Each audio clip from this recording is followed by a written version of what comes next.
नमस्ते, मैं हूं पायल रोहातगी। आज मैं आपके साथ बात करना चाहती हूं कि यूके बहुत जल्द फ्यूचर में पाकिस्तान जरूर बन जाएगा। जी हां, पाकिस्तान के पाकिस्तानी लोग यूके माइग्रेट कर सकते हैं बिकॉज यूके यानी वो देश जहां पर ब्रिटिशर्स रहते हैं, जिन ब्रिटिशर्स ने भारत के ऊपर राज किया था और भारत छोड़ते छोड़ते उन्होंने भारत का बंटवारा किया था into India and Pakistan under the नेतृत्व ऑफ लॉर्ड माउंटबैटन। वो यूके को अब आई थिंक न्यूज में आने के लिए अर्नब गोस्वामी को टारगेट करना पड़ रहा है और ऑब्वियसली एक्सपोज करना पड़ रहा है उनका निजी प्यार पाकिस्तानी लोगों की तरफ। They are obviously targeting the Republic television owner Arnab गोस्वामी's Hindi channel Republic Bharat, saying that Republic Bharat spreads hate speech.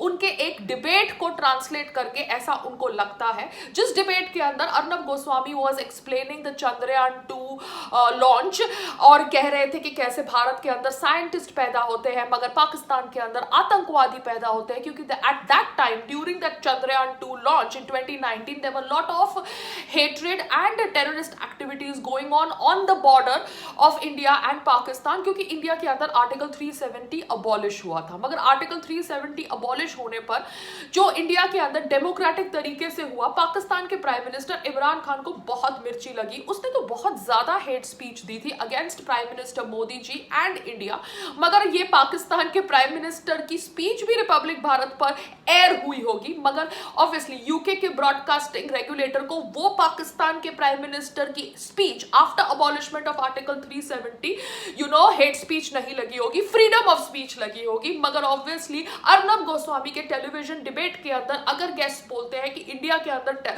Scientist पैदा होते हैं और पाकिस्तान के अंदर टेररिस्ट पैदा होते हैं, क्योंकि पाकिस्तान का हर इंसान ऑब्वियसली आर्टिकल 370 के निकलने के ऊपर इतना ड्रामा कर रहा था, चाहे वो कोई क्रिकेटर हो, चाहे वो कोई आम आदमी हो, without even understanding the itihas, that itihas says that Pakistan was a part of Bharat and obviously Kashmir, that is Pakistan occupied Kashmir was also a part of Bharat. So इतिहास समझे बिना obviously ड्रामा करना news में आने के लिए, ये तो obviously बहुत सारे वॉनाबीज का काम हो गया है कोरोना वायरस पैंडेमिक में। मगर यूके के अंदर भी इतने जॉबलेस लोग हैं कि अर्नब गोस्वामी को टारगेट करके अब न्यूज में आ रहे हैं, उसके चैनल के ऊपर 20 लाख का फाइन लगा दिया। तो ये दिखाता है कि कैसे ऑब्वियसली यूके बहुत जल्द फ्यूचर में पाकिस्तान बन जाएगा। We have really no problem with that. Britishers can obviously learn to deal with people who have terrorist mentality. This is also a freedom of speech, because यहां पर देखिए, आप एक फैक्ट्स के ऊपर एक डिबेट कर रहे हैं। फैक्ट्स उस आधार पर है जिस आधार पर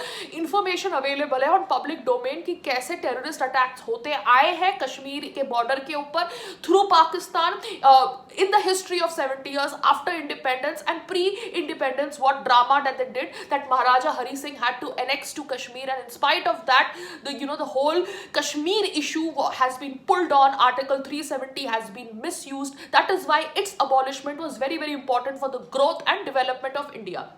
मगर इमरान खान की speech after article 370 was abolished would be considered by the UK regulatory board as freedom of speech. मगर अर्नब गोस्वामी का डिबेट जहां पे Pakistani guest and Indian guest are discussing the Chandrayaan 2 launch is obviously a hate speech. तो ये जो hate speech का definition है, ये लोगों को आई थिंक अब धीरे धीरे समझना चाहिए कि हेट स्पीच क्या है, क्योंकि hate speech is not giving your opinion on a certain issue. Everybody has a right to give their opinion on a certain issue. I have a right to give an opinion on a public issue, on a private issue, because I am an individual. Everybody has a right to give their opinion as long as the opinion does not provoke people to come on the roads and do communal riots, जैसे CAA के time पे हुआ, CAA anti-CAA bill के protest के time पे हुआ. That is obviously hate speech, जहां पर आप लोगों को इकट्ठा करवा के उनसे दंगे करवा रहे हैं. But giving your opinion in personal space on a public event or even also on a private event is a right of every individual, I think all over the world. ये दूसरी बात है कि इस्लामिक कंट्रीज में freedom of speech नहीं है, इसलिए वो इस्लामिक कंट्री के सिटीजन्स के लिए यूके हमारे अर्नब गोस्वामी के ऊपर फाइन डाल रहा है, उनके चैनल के ऊपर फाइन डाल रहा है, जो चैनल ऑब्वियसली डेमोक्रेटिकली एक डिस्कशन कर रहा था बेस्ड ऑन फैक्ट्स कि कैसे इंडिया के अंदर साइंटिस्ट पैदा होते हैं एंड पाकिस्तान के अंदर आतंकवादी, क्योंकि उनकी सोच आतंकवादी है। उनको क्या इतिहास नहीं पता? 70 साल पुराना इतिहास वो इतनी जल्दी भूल गए कि भैया पीओके भी भारत का हिस्सा था, जिसको आप लोग अभी भी गैर कानूनी तरीके से कब्जा करके बैठे हो। So obviously UK has lost the plot and I really wish UK all the best, because I will be very happy अगर यूके बनेगा Pakistan. But yes, I will stand by Arnab Goswami, क्योंकि अर्नब गोस्वामी के पीछे अब मेरा सपोर्ट है, क्योंकि I believe that he is being targeted wrongly, his channel is being targeted wrongly. Everybody has a right to express their thought process and you cannot say that जो इंसान अपने thought process express करता है वो hate speech फैलाता है। नमस्ते, जय हिंद।